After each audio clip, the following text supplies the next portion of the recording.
So in this video we're going to do the maiden test flight of my Cessna 337. I'm Will, and this is Flight 6. Transmitter on.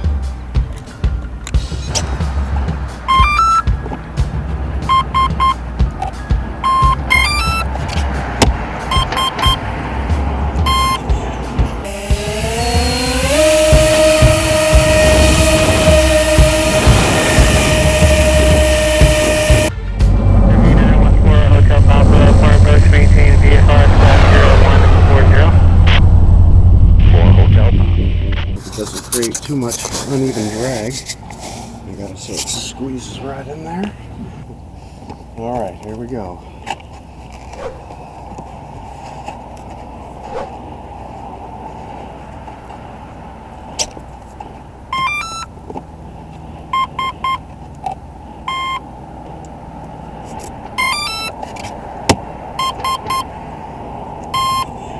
There we go. That's right.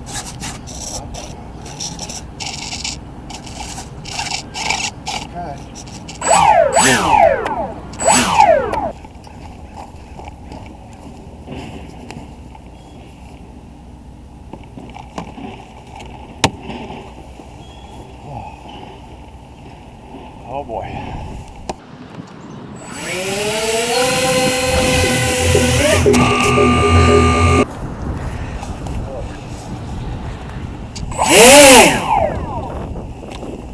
Oh, that was bad. Got a little crumpled. Should have launched it into the wind. Okay, now let's try it again, I guess.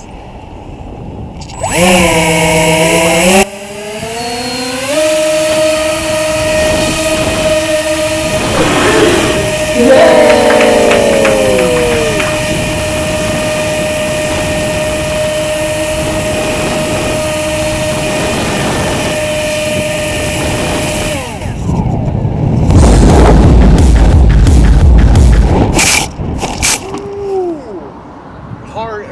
Down trim is really, it's pitching down hard.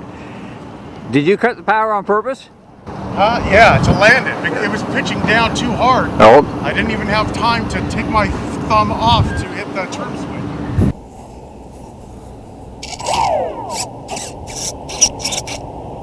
Okay, well, she still seems to be going. It's a little bit of a hard landing. So it needs some severe up trim. It was pitching down quite hard. And do you mean by weight, or is there something you can do electronically? Or? It is a bit nose heavy. Let's see.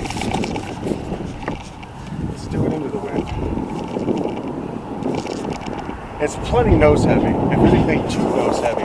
So now that it's on the ground, let's just put a bunch of up trim, I guess.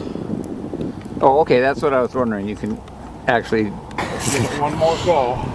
Here we go. Full power.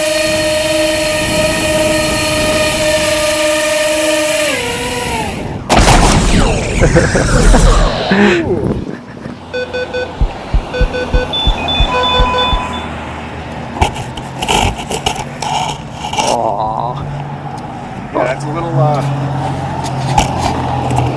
it's probably actually, no, it's not flyable now because the batteries.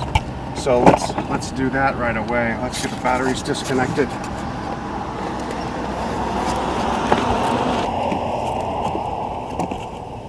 Oh my God. Woo, I'm a shaking. Okay. Whew, assess the damage. This is supposed to be like this. No, it's not too bad. It needs a little more hot glue and re-glue up the battery tray here. Other than that, I think it's fine. Grason Hobby Supersonics version 2 by Grason Hobby. I got one on the front, one on the back. 2200 kV with 2 3-cell batteries and 2 ESCs. So, but this is a pretty large plane. In fact, a better way to do that is to hold it up this way in front of this camera. Taller than me, I'm 5'11", so this is a good 6-foot wingspan. Pretty close. It's definitely the biggest plane I've ever built. So I guess I will glue it up and we'll try again, see how it works out next time.